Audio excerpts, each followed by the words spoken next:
Hey, what's up, guys? Ronin here, getting ready to go to Japan, getting pretty excited.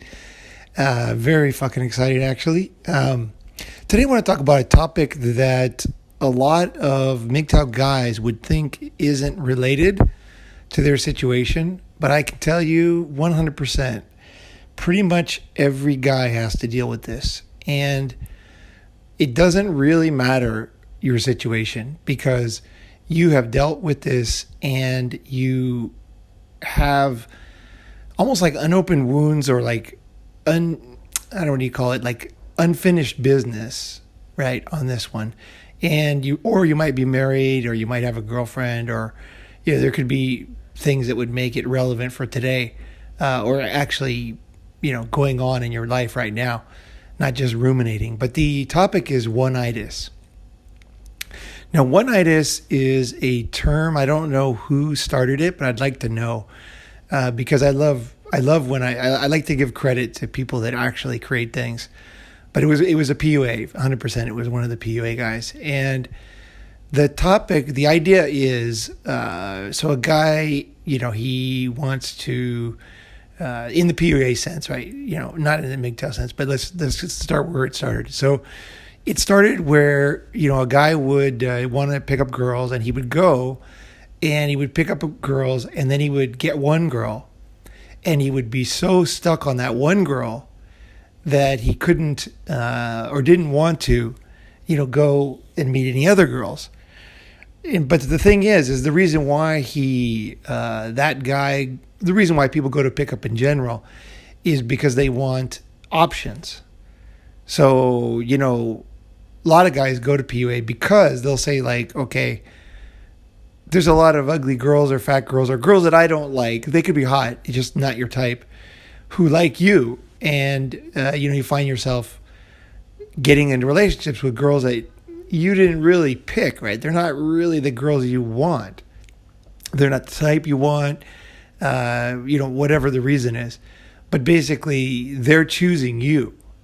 It's like if your car just showed up in your garage, you didn't go shop for it and just showed up, right? And it's like, or more likely, the car shows up and kind of sells itself to you, kind of, right? That's kind of what it is. And guys just give in, and then next thing you know, they're in a relationship, because the minute you have sex with a girl, in some senses, like, you're in a relationship. For most guys, that's the situation, right? So Oneitis could be like a lack of power, where you're just like, and the thing about this, okay, the thing about Oneitis is, it is really deep. So it's like something that if you say it to anybody, no one's going to think they have it. Like, everyone's going to think, if you say, hey, if every guy could know, every friend could know that their friend has Oneitis, like, the girl's not special, and the guy's just stuck on her, right? And all his friends are like, it's totally obvious. Girlfriends, guy friends, everybody's like, what is he doing? Okay, so the advice from PUAs, and I think it's well-meaning advice, but I think it's terrible advice or lack of understanding. And it's always bothered me, actually. It's always bothered me because I just have been more introspective my whole life. And it never, things that don't hit home, I just can't go along with them. I can't say, oh, yeah, when I was like, so they would say, like, basically, the PUAs would say, here's the cure they would give, right? And this is what still PUAs today will give a cure. They'll say, go get some other girls. You screw enough girls, you'll get over that one, right? So it might have been, Oneitis could be when she leaves you and the guy's hurt by himself and he can't stop thinking about her. And so he won't date anybody else. He won't fuck anybody else because he's like, that one girl, she's the one, right? And now I'm going to say a lot of things here that are I think never been said, but I think Oneitis it's kind of ridiculous to think that it would only exist in the small community of PUAs, pickup guys. You know what I mean? Like, think about it. It's a very powerful force. So the idea that, oh yeah, those are the only guys who have Oneitis, I don't think so. I think that Oneitis And I'm going to say what oneitis really is later on in this video, okay? But I'm just going to call it oneitis for now. I think that oneitis is most obvious in marriage because, you're by definition, you're choosing one woman and you're saying she is the one, okay? She is, without this one, you could raise it to all kinds of levels, and religious guys in various religions will do that. They will say, essentially that God has ordained the two of us to be together. I talked to the rabbi, the minister, whatever, and they told me, it's obvious that you're meant to be together. And they'll read the books and they'll say, whatever it is, the holy book, whatever that is, and then say, that they will take general advice, okay, about bonding, about human bonding, and then they'll say, okay, well, this is the one, right? She's the one for me. And then they will get married. Now, the oneitis can even go to another level where he has children. And, because like I said, it can be raised to the level of God. Like, think about it. Like, at least the PUAs are just saying, hey, I'm stuck on this girl. I can't stop thinking about her. These other girls I'm not interested in. That's a pretty honest attempt to answer the question, right? When somebody says, like, God ordained me and her to be together, that's another level, because then all of a sudden your friends or any psychologists or any humans or whatever, they can't help, right? Because all of a sudden it's like, okay, if something is God, then you back away, right? You're like, okay, God's in charge of this one, right? Now, I'm not saying God is real or not real. That is not what I'm saying at all. And there's obviously many examples of religious people who have, done something for God, which wasn't for God at all, and everybody knew it. That's what I'm talking about here. Okay, so it's not about anything about your belief in God or higher power at all. I'm saying, like, it is oneitis. It's not God, okay? That's the problem. Okay, if it was God, that'd be fine, because that'd be like a good reason, right? But it's not. It's something else. And what is it? And what cures it? What cures oneitis?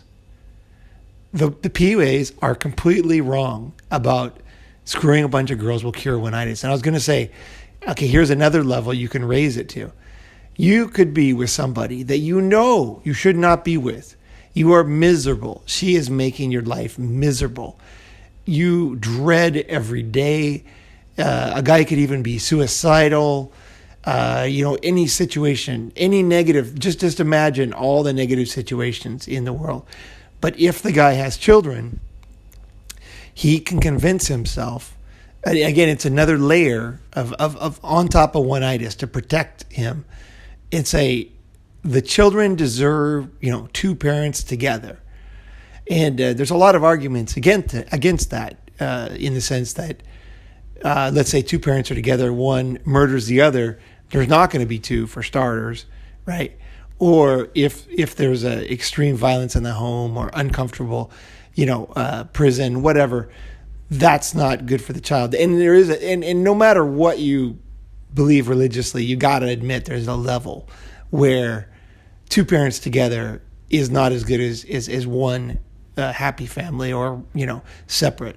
There's a level, okay? And obviously murder is the perfect line for me because that happens, right? People get so angry, get so unhappy that, there could be, this type of thing happen. And then it's obviously, the whole idea, it just completely destroyed. So how do you keep this balance in your life? And how do you understand these fundamental motivations? Because nobody ever says that women have oneitis, okay?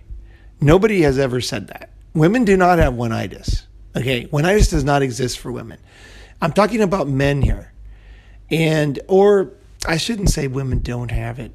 There's probably, I take that back. In the sense that I'm talking about it, women can too. But in the sense of she's the one for me, okay, here's what it is. Until now, what I've been saying, basically, mostly men have, okay? And from here, where I'm going to go to the deeper level of oneitis, women also have. And what this is called attachment trauma. So what is attachment trauma? Attachment trauma, it sounds, interesting, right? What is attachment trauma? Attachment trauma is basically when a child is hardwired to bond with his parents. You are hardwired, like no matter what your parents are like, it doesn't matter. When you're little, you are hardwired to love them. And it is so difficult that bond is so innate in humans. It's so real, it's so innate. And that children, and that's why you see, like, let's say you have an abusive parent and you see the child still loves that parent, and it can just drive you crazy because you're like, that parent is the worst. Like, but the child keeps going, why? It's because children, if you look at evolutionary history, the odds of survival in the jungle by yourself for a child without a family are zero, basically. So the child will not survive. So children that did not have this almost crazy level of bonding with their parents did not survive and were not able to pass those genes on. Children that, for whatever reason, no matter how screwed up it was, they stayed with their parents, they lived to the age that they could have children themselves, and they passed on those genes. Okay, that's the basic thing. And that passes on the genes again and passes on the genes again, and eventually becomes a trait that's more common. Now, there probably are people that will have somehow some kind of genetic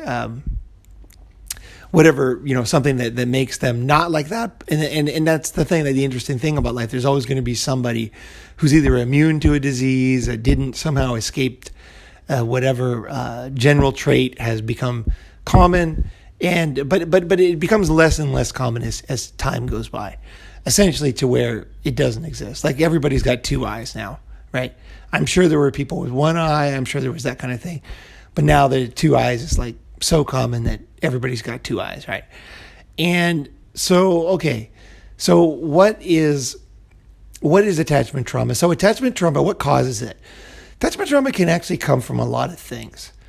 And this is the difficult part, okay? Understanding attachment trauma, you don't really need to understand it completely to live a good life. So if you don't like thinking about deep concepts, you probably wouldn't want to listen to the rest of this. But this is actually very interesting for me. And it gives you an understanding of yourself, if you have any children, of your nieces, nephews, of other children in the world, and also of other adults and friends of yours, because it affects everybody. What happens in childhood carries on when it comes to attachment trauma. So attachment trauma is when that bond is broken or threatened to the point where the child feels, really bad, basically. Okay, so what could create obviously abusive parents, because abusive parent does not love the child. So the child does not feel loved, and because the child is not loved. When a child is not loved, they essentially never get over it. It's a wound that will never heal. And how people try to fix this is in their relationships and in their friendships and in their life. They try, because they don't feel loved. Okay, they don't feel loved at the core. And this is quite common, actually. A lot of guys who come to MGTOW actually have severe attachment trauma. I'm going to tell you that right now. And everybody's got it to some level, because it could even be based on a misunderstanding, okay? Like when Dr. Spock recommended to leave children crying alone. That kind of thing could cause attachment trauma.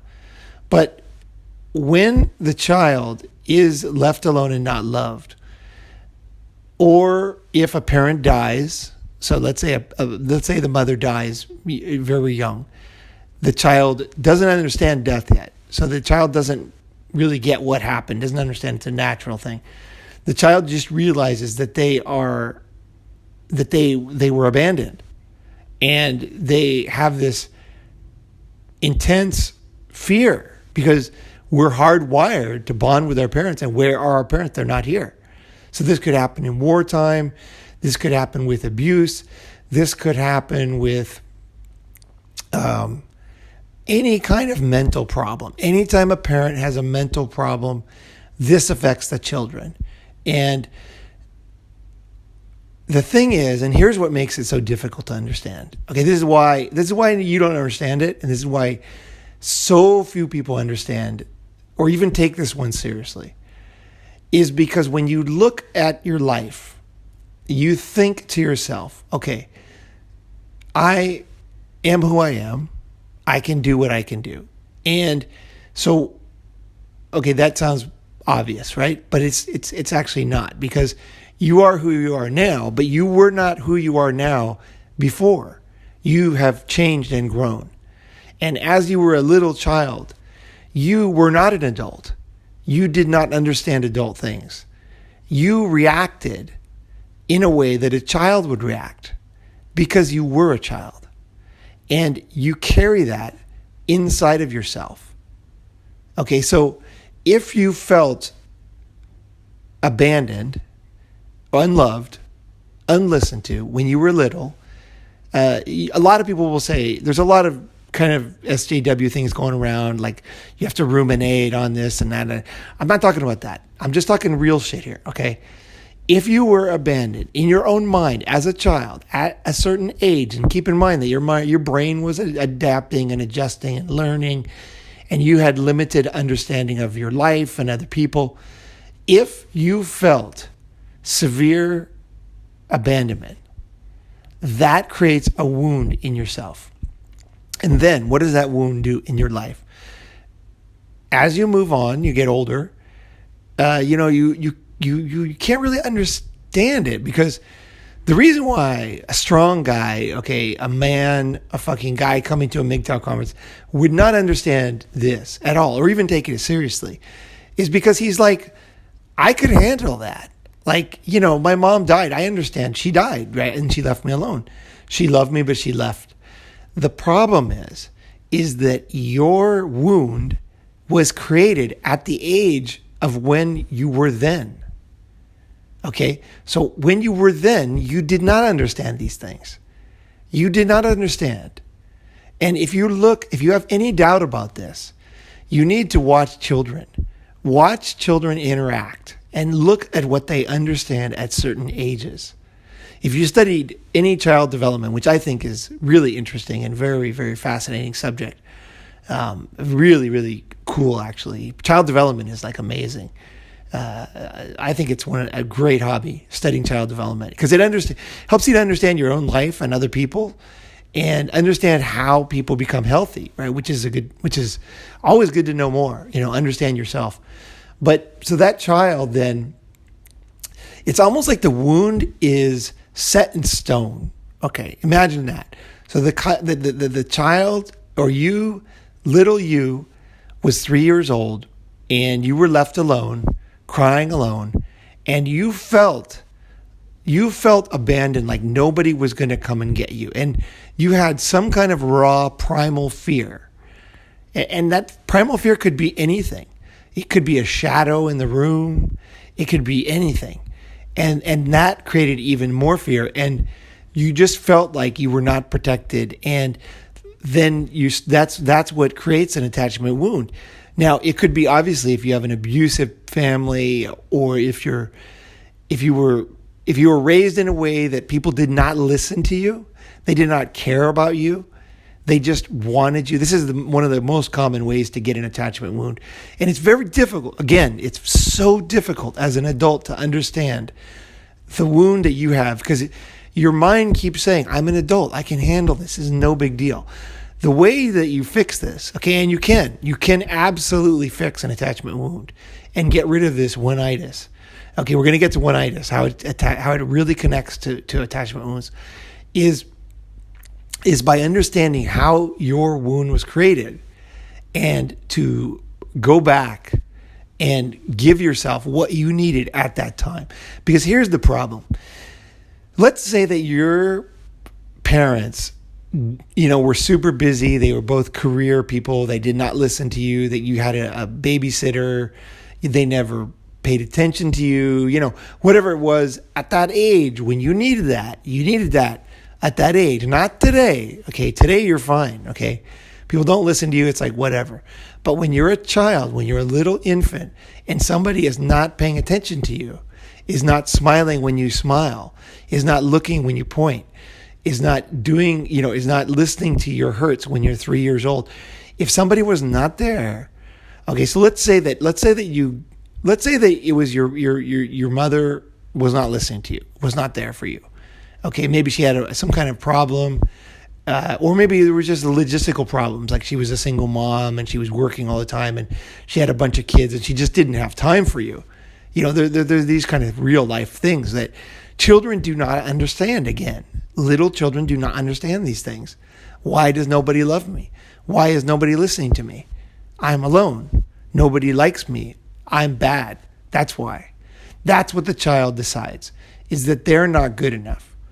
And the child, and again, this is very, very small children. Children decide that being themselves, expressing their feelings, does not work. Nobody cares about who they are.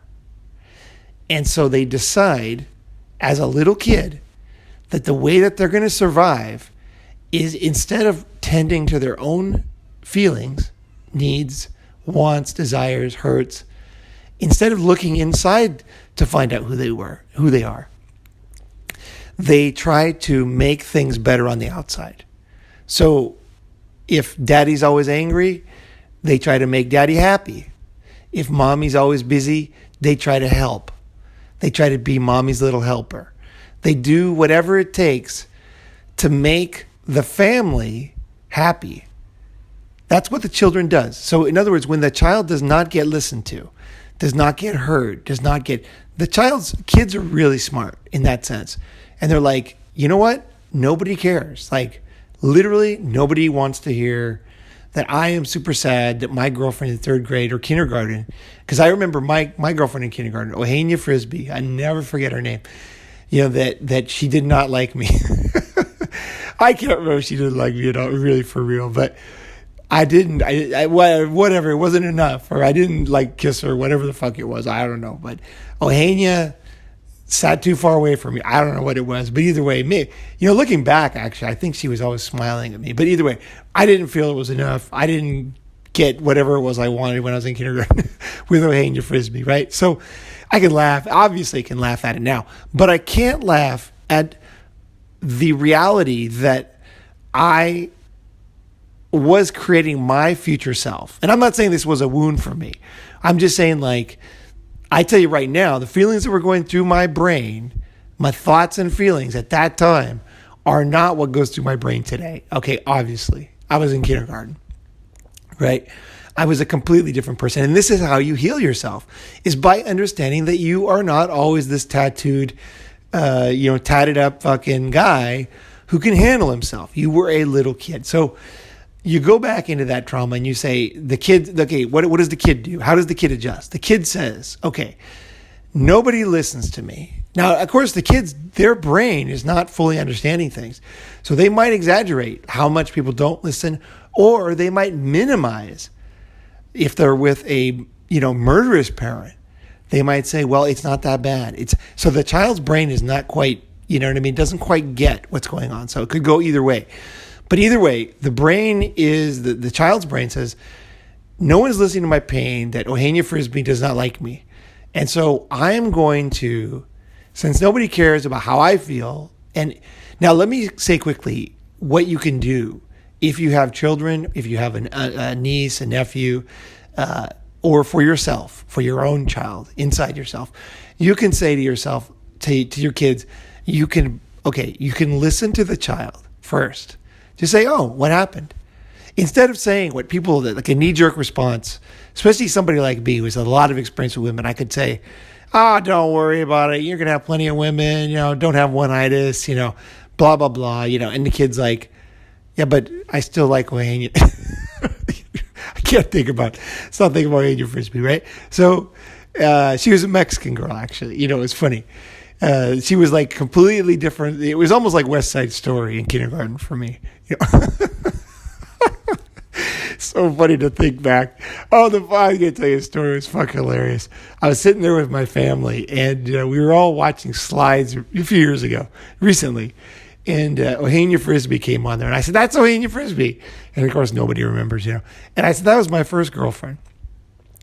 And then my brother, you know, because it's kind of somewhat of an embarrassment in our family, like how many girls I've been with. Like it's like very odd because nobody else in my family is like me at all. Okay, not at all. Everybody's married with kids, very happy. My parents are never divorced. My mother, my brother and sister never divorced. Both of them married forever since they were so young, right? And I'm the exact opposite. So my brother goes, and I said, there's Ohania Frisbee, my first girl I kissed or whatever, loved or whatever. I must have kissed her actually. Yeah. And then he said, and my brother goes, not the last one. And the family, like, kind of embarrassing. Everybody started laughing.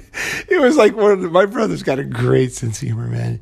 I swear, like in our family, that was like absolutely hilarious. So you know how things are like in your little group or, you know, like inside jokes. Like we were like absolutely rolling, partly because nobody wants to really face that we become different people when we're old, right? Our personalities adjust and we grow and become different, right? And I became very different than the way I was trained to be. Okay, so back to Oneitis attachment trauma. So the child, when they don't get the love, understanding, or listening. Oh, let me go back. So if you're trying to help a child, what you do first is listen. And you would say, okay, if I listen to the child, that's enough. No, there's more. Because imagine the child with a map and he's got a pen and he's trying to draw out who he is. Like imagine it's like a tree. He's trying to draw out the branches and from the roots, like who is he what does he like? What kind of person is he? He's trying to draw out who he is. When children are little, they're trying to figure out, who am I?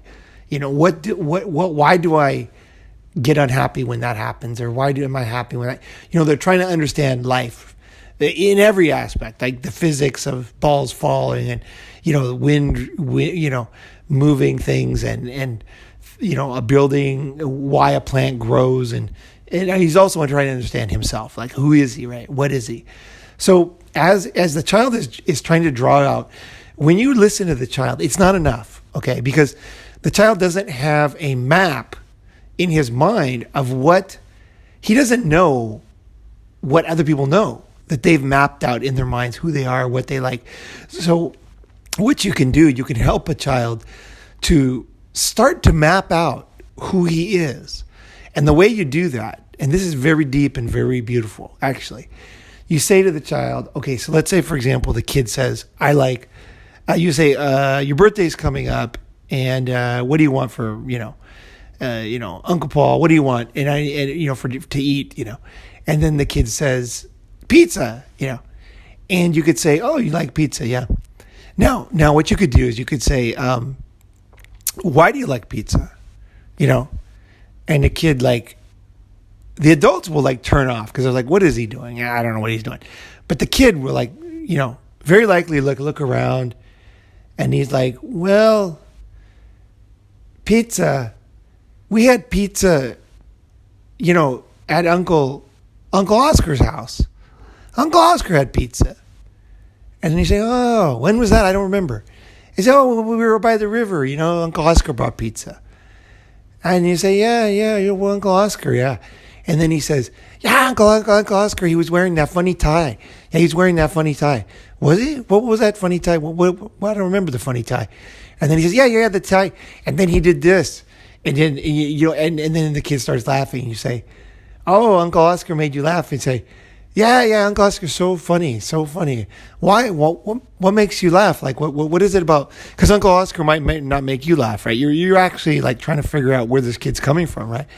And then the kid's like, Uncle Oscar makes me laugh because the way his eyes go. And then you're like, really? So now you've gone from pizza to essentially understanding what makes your child laugh. and what he finds funny. So some kids, they like jokes, like verbal jokes. Other kids like funny faces. They like funny eyes. And so you've learned so much about the child. So you can even go over it with the child. So, oh, Uncle Oscar reminds you of pizza. Pizza reminds you of that day. What was that day like? Oh, that was super sunny. Oh, it was so good that day. Oh, and then there was the music, and then, the kid starts to remember back to that day by the river. You literally might not even remember this day. Like, this could be just a normal day for you. You could be by the concrete river in LA, and you could be on the phone, and like that day you were busy with the business thing. Like, we're all, living our lives, right? But the child is in another world. Children are completely in another world. And when you help a child to map out, so you're helping the child to understand who he is. So by listening and by asking questions, what you're doing is, one, you're understanding the child much better. And then two, you're helping the child to see, because the child cannot see who he is. When you help him by asking questions, you help him to dig into how one thing leads to another thing, and one idea leads to a memory, and one memory leads to sounds, smells, people, anything, right? All these the complexities of life. And you now understand so much more about what pizza means to that kid, in a way, right? And you also understand the kid better, and the kid has the most gold, because the kid's like, whoa, pizza leads to Uncle Oscar's eyes. Like, what? Wow. And so the kid starts to be able to draw his tree as he gets older. So that's what is missing when a child does not get listened to. When a child is abandoned, the child does not know who he is, because the child is not led down that path to learn who he is. So what does the child do? The child then tries to make people happy. Now, when the child tries to make people happy, so there's two ways to be happy in life, right? One is to be happy yourself, and the other one is to make other people happy so that everybody's happy. That works too. So in other words, for myself, I was like the scapegoat in my family. So the scapegoat is somebody who, if there was a problem, so if the kids were shoplifting, why was everybody shoplifting? It was because of Ronin. Ronin was a leader. He's always the leader. He, and then all the other kids are like, yeah, Ronin made me do it.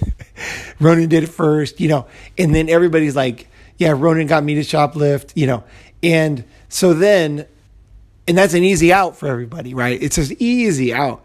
And then the parents are like, you're the leader, you shouldn't do this, Now, the funny thing about this is it doesn't make any sense, because when people do this, when parents do this, they'll say, he led my child, or, the younger one, the older one, whatever, to do this other thing. They will never say, when the child graduates from Harvard, gets a PhD, gets a Nobel Prize, wins a Medal of Honor in the military, has a successful life. They'll never say it's because of Ronin's leadership, where he led my son to understand valor and friendship and supporting, and that's why he went on to win the medal. People will only use it as an excuse for bad things. But the truth is, leadership goes both ways. A leader, and I was always a leader is a powerful thing, and it is a fairly rare thing, but it works both ways. A leader will help kids to survive difficult situations, to overcome difficult things, in the same sense that a leader will lead kids to do things that are not acceptable, that they are punished for, right? A leader is a leader, and also a leader is a thought leader. Inside the mind, it's even invisible, right? So don't let yourself, at that time, I could not see this. Now it's so obvious to me. They would use it as a tool to say something bad about me, but never anything good. And that doesn't make any sense at all. Because leadership in a sense is a positive thing. Okay? building a building, creating a movement, creating something is a positive thing. And that's what leadership is required to do. Okay, leadership is required for anything big to happen beyond the individual. And destruction is usually not even leadership, actually. Destruction can be individual. So you can have a successful corporation, and one destructive individual can go in there and can spread poison and create a lot of destruction about inside. It's easier to destroy than it is to build. So if I put a bomb on a bridge and the bridge blows up, within like microseconds, that bridge is now not there anymore. But it takes a long time to build that bridge, and it takes a lot of people to build that bridge. That's the thing. Leadership is inherently a positive trait. It's trying to help, to create, to bring together. It's a form of hierarchy. It's one of the oldest traits in the book, right? A lone shooter can go into a school, create a lot of damage, right? Or a person with a knife, whatever, can create a lot of damage.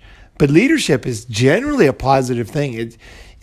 You'll hear some of the rare examples where a leader will lead people down the wrong path. A cult leader, if you see like any leader of a country who leads people down the wrong path, the leader will immediately be, vilified, and everybody else is exonerated.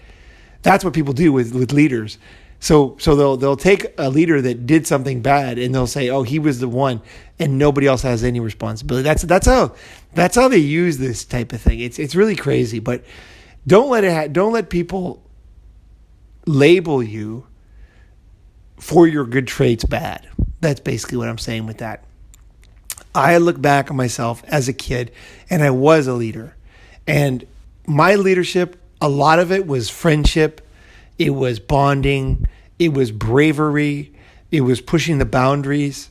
It was all the things that I talk about on Ronin Man.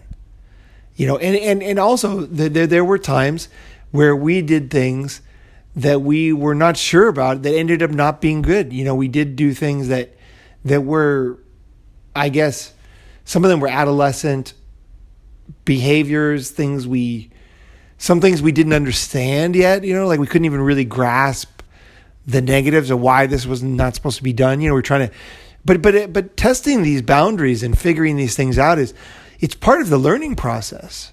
And I'm a very hands-on type person. So I was not the type of child that you could just say, don't do this because it's bad.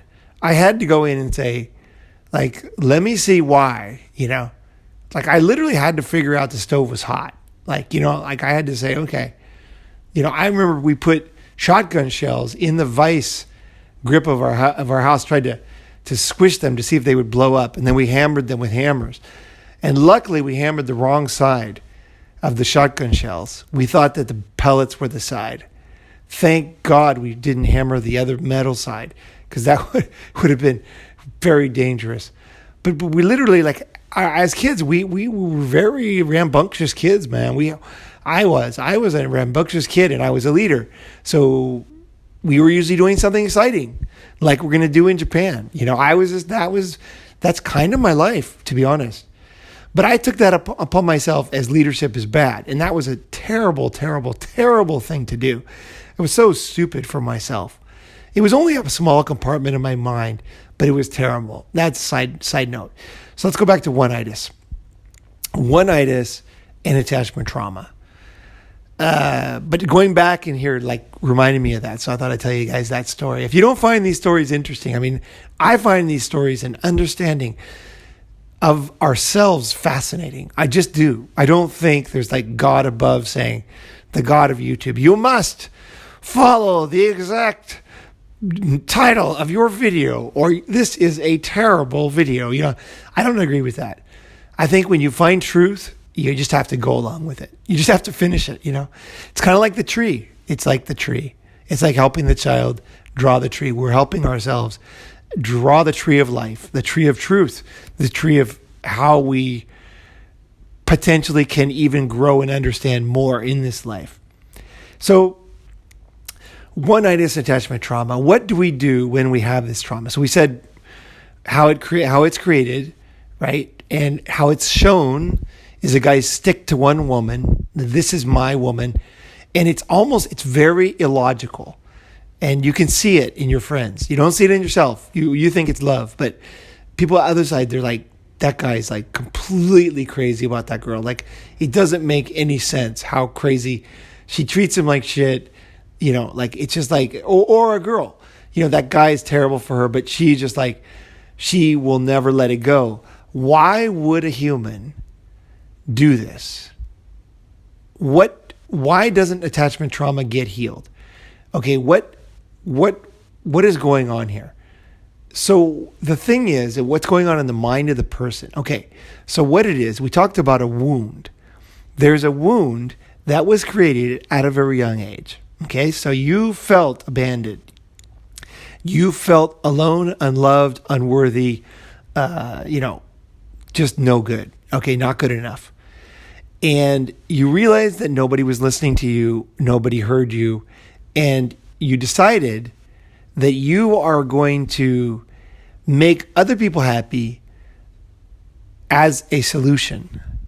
And the problem is, this is a very, very, very deep thing, because it's also called codependency.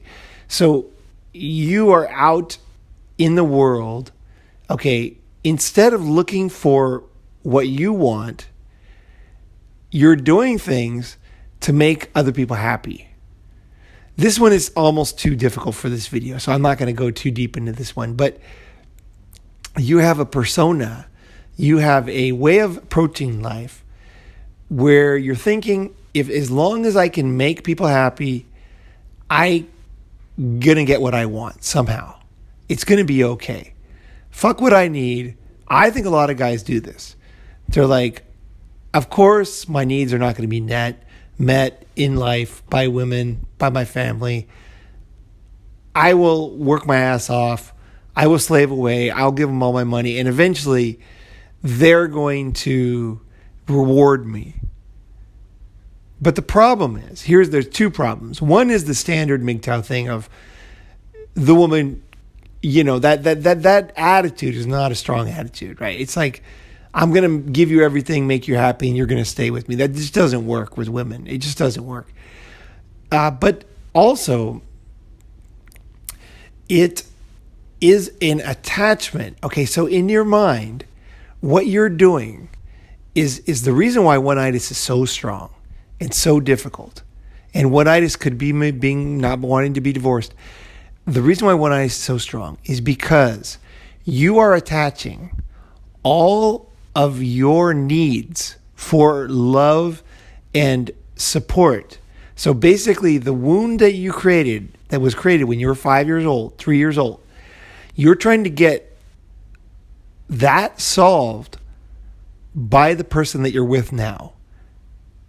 You want your wife to make you feel, you're like, finally I'm in a relationship, I'm married, she's going to solve this deep wound inside of me. She's going to make me feel loved.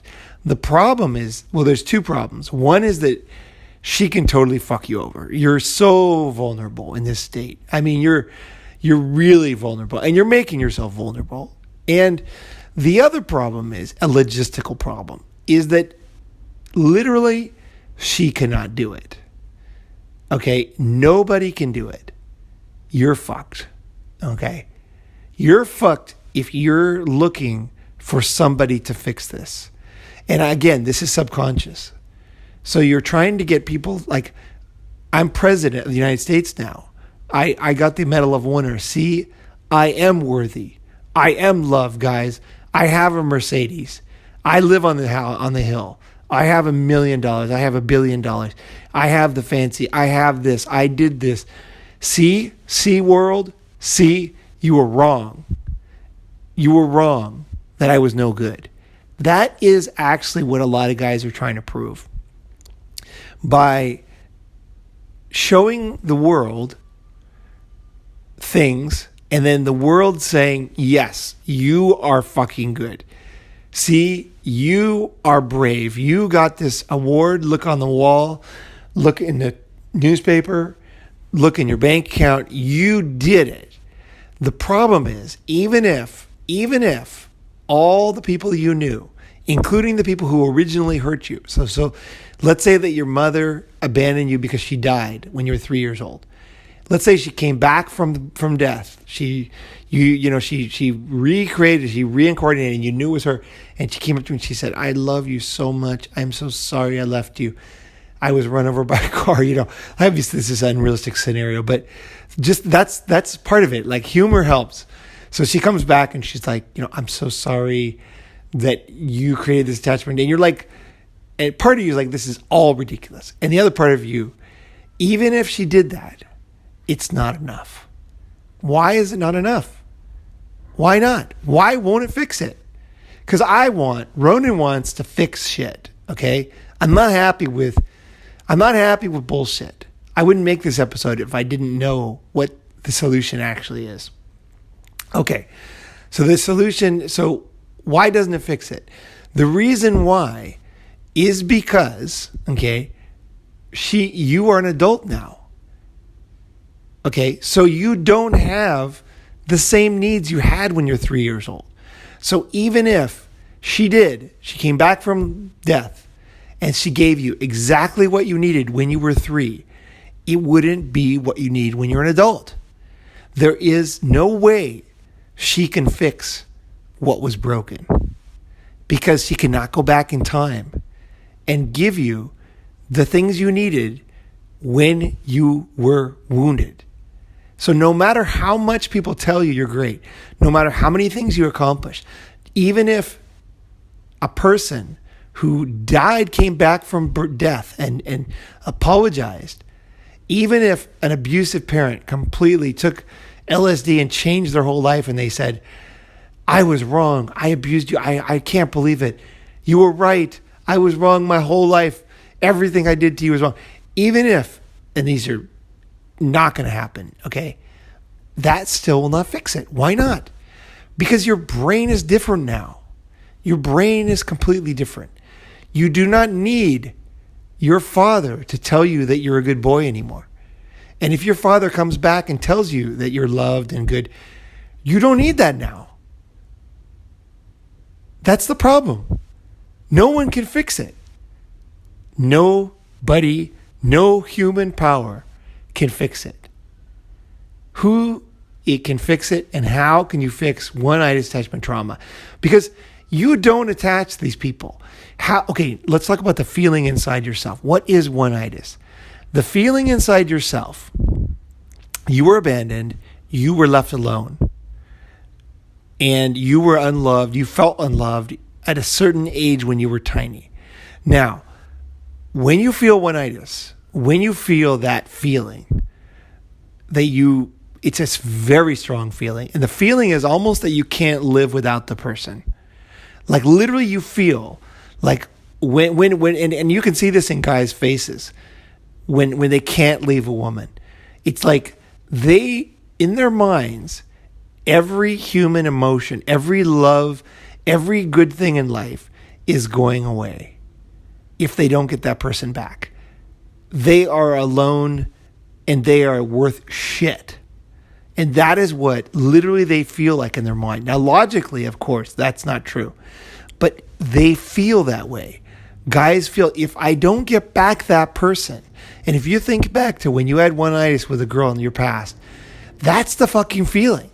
Is like, imagine all the people's, let's say there's like a little spark of emotion and life and feeling in every person in the world. So imagine looking at the earth from space and all the light from all the humans, all the love and everything, all the little dots, right?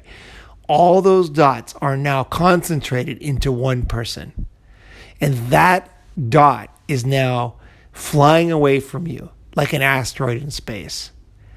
It's going away and it'll never come back. It's going into black space, all the love and caring and life, and you are alone, and nobody cares about you. This is literally what's going on in your mind. So to heal attachment trauma, there are many steps that I can't go into.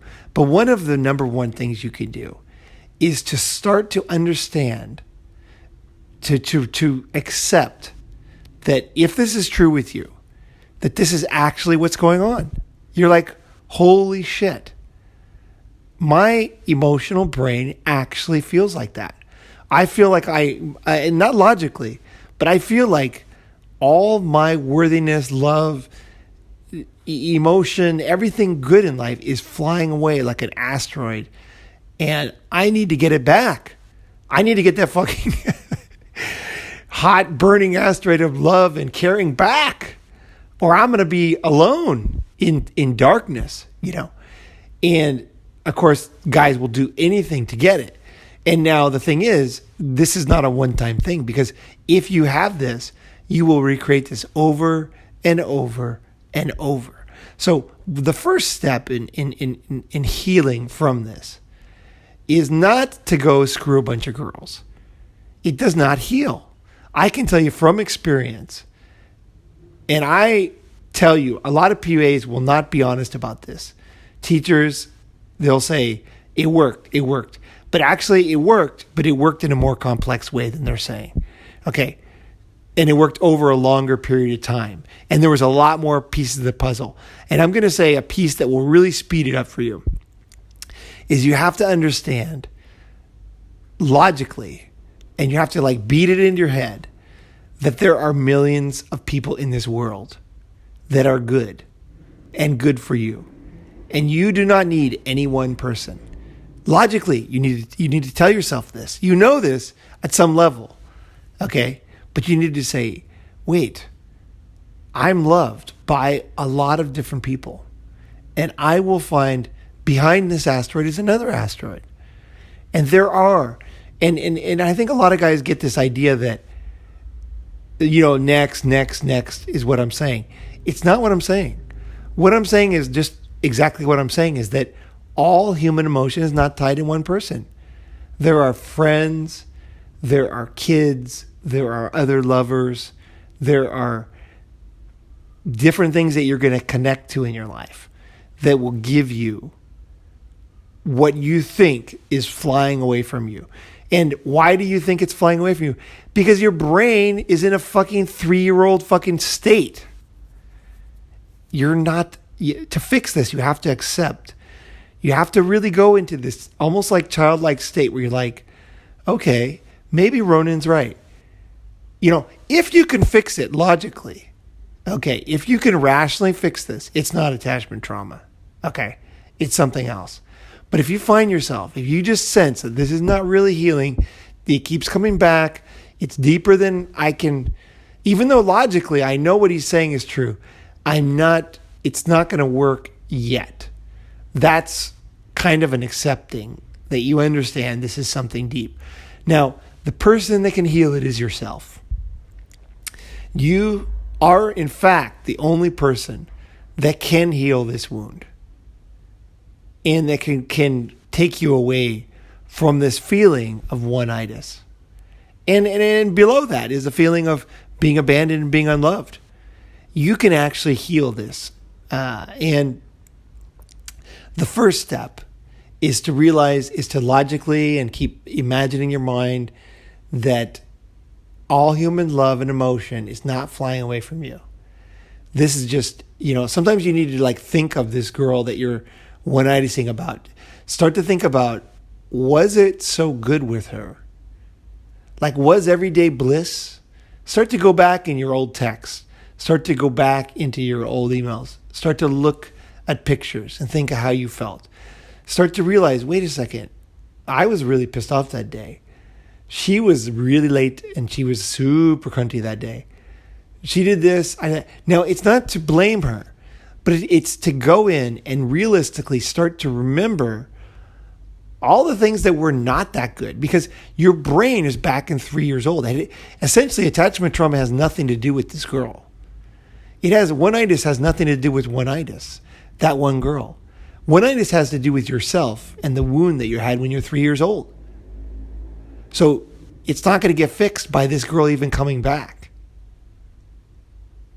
she is doing you a favor by waking it up. Actually, she is actually doing you a favor because she is showing you that there's this wound inside yourself, and that and I'm saying right now that you can actually cure this thing, and it's not all that difficult. Actually, it is something that you can absolutely work through, but it doesn't get fixed by getting her back. It doesn't get fixed by getting the accolades you needed back then. And it certainly does not get fixed by saying, I'm an adult now, I'm over this, my dad was busy working, I understand that now, that's why he wasn't at home, or, my dad died of cancer, like he couldn't help it. Obviously he wanted to be a loving father, but he passed away. All these logical things are not going to fix the thing, okay? It's going to be by breaking it down and understanding what is the true trauma, how is it created, and how can I fix it? How can I go back in? And by fixing this attachment trauma, you are giving yourself a fucking huge gift. I mean, really, as a man, because you start to understand, and this is the gift that you'll get, at a deeper level, who you are. Because if you have this trauma, there's a large part of you that is trying to impress other people, trying to get other people to say that you're good, to show that you're good. You're trying to make other people laugh. You're trying to get other people to love you. You're trying to get importance in society. What comes out of this is a deeper masculinity and understanding of who you are as a man. Really, you map out that very complex. I went to this museum show, I can't think of it, exhibition in China. And it was people that had died, they had plasticized their bodies. And you could see like they had just the blood veins. You could look at actually an actual dead person, their veins. And I think about it, it was the way that the human veins grow, it's very similar to like seaweed or plants. It's very interesting, actually. You can see how we are so similar to any other life. But looking at the blood veins, to me, it was like this incredible. I mean, it was designed by evolution. It was designed by perfect laws of physics. There's a reason why that whole thing works the way it does. And when you start to go deeper into your understanding yourself, it's essentially like mapping out the incredible complexity of yourself as a man and as a human. And this is a really a beautiful journey that never ends in your life.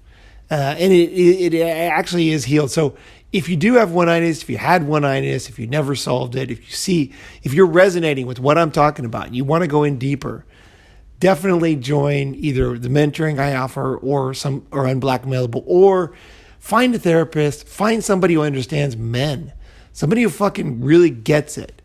Yeah, because this stuff is, I just find so much stuff online is so geared to women. I wish you luck, and I do get a lot of benefit from reading books and seeing things online, but I just get tired of the fact that I really think men just get the short end of the stick.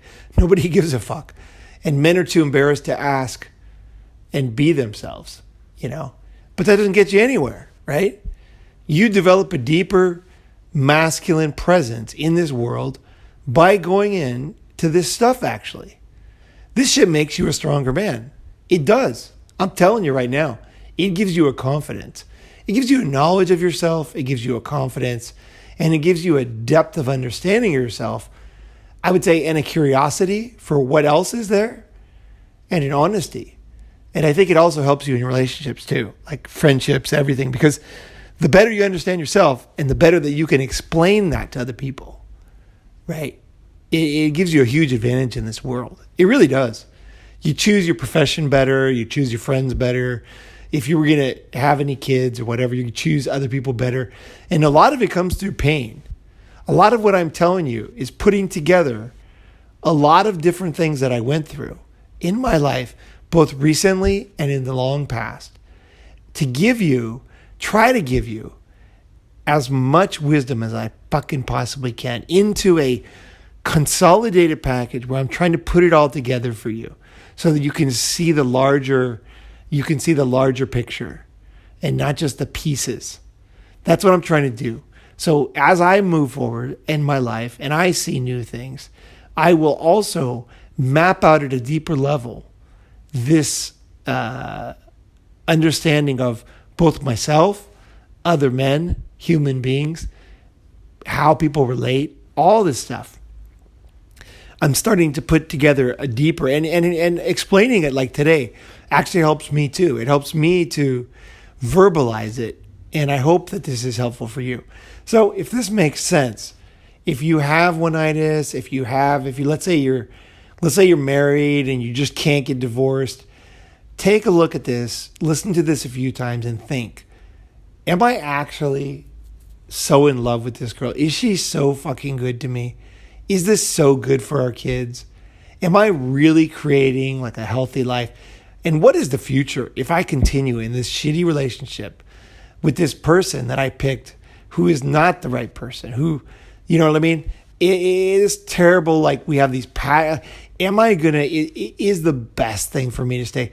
Or is this some kind of emotional thing that I can't understand that is like sticking me to this person?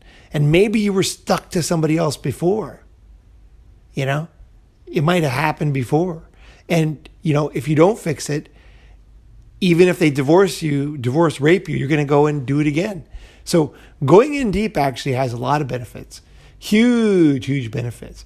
I think the last thing I'm going to say is that the willingness to go into this stuff creates a confidence or a bravery to tackle difficult internal issues, which also gives you ability to break down other barriers that really other people cannot face. And that is something that it just feels good. That's all I can say. It really doesn't even matter because nobody can see on your face how happy you are or how deep it goes, how deep you understand. Nobody really understands that. You're the only one. You're really the only one. But that in itself is a massive benefit. I can tell you that there is a peace that I have when I put this stuff together, and I mean in the last 6-8 months, I believe, and I checked it, my blood pressure as a kid was always very high. And it didn't make any sense. My parents were high, my mom was high, my grandfather was high, blood pressure. And after I went and got the MRI, right? You guys know that, right? I went to get my MRI on my knee. They took my blood pressure many times during that process. And I was nervous because I was worried about, what I was going to need surgery or whatever. My blood pressure had dropped way down. And I am absolutely 100% sure that the reason is because my blood pressure has always been high since I was a little kid, is because there is some kind of a peace that I have that I never had before. And it came directly from what I'm talking about today. Attachment trauma work is directly related to the peace I feel inside myself. I had a nervousness, I had an uncomfortableness, I had a fear that was below the level of consciousness. And by understanding this stuff, I can't guarantee it's going to happen to you. And I'm sure that, physical things helped, doing yoga helped. But I had done yoga for a pretty long time, and this didn't affect me until I got into this childhood wound shit. Once I got into this, and I started breaking down the walls, everything came tumbling. It's like when you watch icebergs fall. Find a video for icebergs melting, and they just fall. All of this, the fear and the underlying things that I had going on. And of course, I don't know about you. I can just tell you for myself. They just fell down and they can't go back up. You know what I mean? Like, no matter how cold it gets, they're not going to get that tall again in my lifetime. They're just down. Like, I am relaxed. Ronin is much more relaxed. And I would have to say I'm more in touch with myself. and I am much more intuitive, I think, because there's, like, I think we're naturally intuitive, humans are. But if you're just too nervous, if you're worried about something, if you have some fear, if you have some kind of like thing that's stopping you, that could stop you. But it's internally, it's inside of us. It's kind of fucking built into us. The only way to stop it is like it's essentially sabotaging ourselves. And that's what I was doing. But that is no longer. So I can tell you that this is probably the most meaningful thing I have ever worked on. I don't know about you guys, but this is the most meaningful self-help, or whatever you call it. There's a lot of words for it. I just use the word self-help. I kind of hate the word too, but I guess work on myself, construction zone of my fucking inner spirit, whatever the fuck, mapping out, understanding, comprehending. I don't know what you call it. Whatever you call it. It's the most meaningful work I've ever done. And I think that I can see it in my body, I can see it in my brain, and I can also see it in my vision and friendships. And we'll get into that later, some other times. So I want to stop this off here because there's just so much. This one goes so deep. I could go on and on this one. There's a lot more. There is a fucking lot more. And I would have never guessed that this was me. Oh, man. If you would have asked me a year ago, do you have attachment? I would have said, what the fuck are you talking about? No. I don't have that. Whatever that is. I don't have that. And because I don't have it as an adult. I had it as a 3-year-old. Okay, that's when I had it. And it's nobody's fault. It's just something that happened and something that I've learned to deal with. And it's changed my life. So there you go, guys. I hope that's I truly, truly hope that for somebody who is going through something like this, I hope this means something to you. So anyway, hope you guys have a great day. And I'm looking forward to meeting you guys and hanging out in Japan. So have a good one, and I hope you guys have a nice sleep. I know it's getting on nighttime over there. It's morning here. I'm gonna do some yoga and get over and eat and get over to get my re-entry permit at immigration and be over in Japan soon. So guys, take care. Take it easy. Talk to you later.